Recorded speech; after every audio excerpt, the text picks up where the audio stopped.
अस्सलाम वालेकुम रहमतुल्लाहि व बरकातुहू। हकीम मोहम्मद अब्दुल्ला बिन उमर आप हज़रात के सामने हाजिर।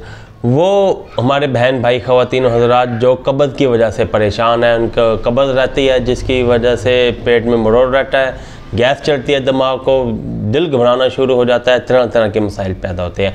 एक मेरी बात याद रखिएगा, हुक्मा ने कब्ज़ को उम्मुल अमराज लिखा है। ये एक ऐसी अजीब बीमारी है जो बाकी बीमारियों को भी ऐसा जन्म देती रहती है। बाहर कैफ कब्ज़ से छुटकारा बहुत ज़रूरी है। आज की वीडियो में आपको कब्ज़ से छुटकारे का इंतहाई मुफीद मुजरब नुस्खा आपको बताने लगा हूँ, जिसके इस्तेमाल से बफ़ज़ल खुदा इंशाअल्लाह ताला कब्ज़ आपकी दूर हो जाएगी और आप पुरफरहत ज़िंदगी गुजारेंगे। आपने 50 ग्राम लेने हैं कौरतुम में खुश्क, ठीक है, और 20 ग्राम लेनी है नौशादर, ठीक है, और आपने 50 ग्राम ही लेना है अरफाशाद।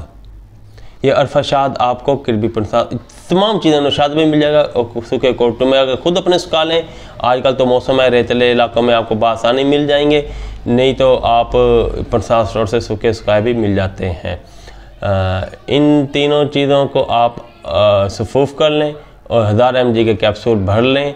2 कैप्सूल दूध के साथ आप रोज़ाना इस्तेमाल करें, इंशाअल्लाह ताला कब्ज़ का ये कैप्सूल ख़ात्मा कर देंगे। यह कैप्सूल हमारे दवाखाना में तैयार भी मौजूद है। अगर आप चाहें तो हमसे तैयार भी मंगवा सकते हैं। किसी वजह से आपके पास बनाने का टाइम नहीं है तो हमसे भी मंगवा सकते हैं, लेकिन मैंने नुस्खा भी आपको बता दिया है, ठीक है। मज़ीद हमारे नुस्खे जात हासिल करने के लिए हमारा चैनल सब्सक्राइब करें और हमसे अद्वियात मंगवाने के लिए इस नंबर पर रब्ता करें 0300636502। अगली वीडियो तक इजाज़त दें। अल्लाह।